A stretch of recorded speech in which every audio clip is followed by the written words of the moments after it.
Discovery প্রধান শিরোনাম। সাথে আছি আমি নুরুন নাহার জলে। বাংলাদেশের উন্নয়নে সম্ভাব্য সব ধরনের সহযোগিতা অব্যাহত রাখতে চীন আগ্রহী বলে জানিয়েছেন সফররত দেশটির কমিউনিস্ট পার্টির কেন্দ্রীয় কমিটির আন্তর্জাতিক বিভাগের মন্ত্রী লি জিয়াংচাও।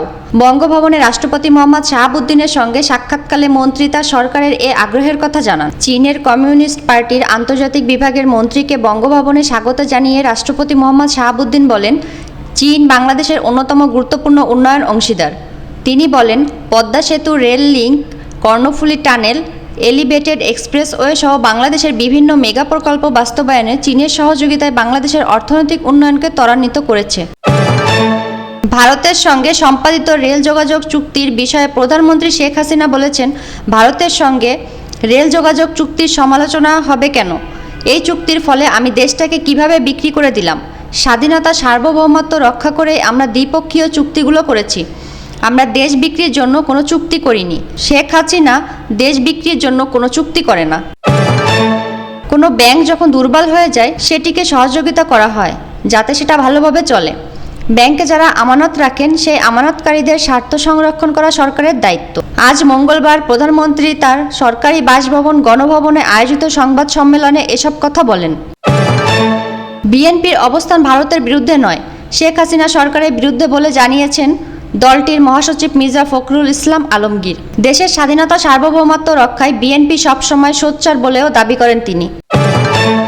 2022 সালের 25 জুন থেকে 2024 সালের 24 জুন পর্যন্ত 2 বছরে পদ্মা সেতু দিয়ে 1,27,00,000 যানবাহন পার হয়েছে বলে জানিয়েছেন সড়ক পরিবহন ও সেতুমন্ত্রী ওবায়দুল কাদের। এই সময়ের মধ্যে 1,648 কোটি টাকার বেশি টোল আদায় হয়েছে বলেও জানান তিনি।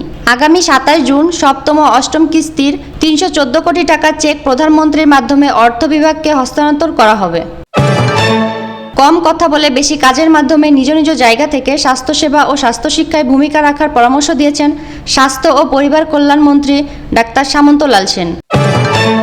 রাসেলস ভাইপারে সাপের কামড়ে দুর্ঘটনায় দেশের প্রতিটি হাসপাতাল, ক্লিনিক, স্বাস্থ্যকেন্দ্রে অ্যান্টিভেনমের পর্যাপ্ত সরবরাহ, দক্ষ চিকিৎসক ও দেশের অভ্যন্তরে পরিবেশ উপযোগী এ জাতীয় ভ্যাকসিন উৎপাদনে পদক্ষেপ গ্রহণের জন্য সরকারকে আইনি নোটিশ পাঠানো হয়েছে। স্বরাষ্ট্র মন্ত্রণালয়ের জননিরাপত্তা বিভাগ সচিব, স্বাস্থ্য মন্ত্রণালয়ের স্বাস্থ্যসেবা বিভাগের সচিব, স্বাস্থ্য অধিদপ্তরের মহাপরিচালক এবং ঔষধ প্রশাসন অধিদপ্তরের মহাপরিচালককে এ নোটিশ পাঠানো হয়েছে। সুপ্রিম কোর্টের আইনজীবী মোহাম্মদ বাহাউদ্দিন আল ইমরান জনস্বার্থে এ নোটিশ পাঠান। টি-20 বিশ্বকাপে সুপার 8-এ টানা 3 ম্যাচ হেরে বিশ্বকাপ থেকে বিদায় নিল বাংলাদেশ। 2007 থেকে এই টুর্নামেন্টের সবকয়টি আসরে নিয়ে এবারই প্রথম সুপার 8-এ খেলে টাইগাররা। বাংলাদেশের সামনে সুযোগ ছিল সেমিফাইনালে যাওয়ার, কিন্তু আসর জুড়ে ব্যাটিং ব্যর্থতায় একরাশ হতাশা উপহার দিল বাংলাদেশ। আফগানিস্তানের কাছে হেরে ম্যাচ শেষে সমর্থকদের কাছে ক্ষমা চেয়েছেন অধিনায়ক নাজমুল হোসেন শান্ত।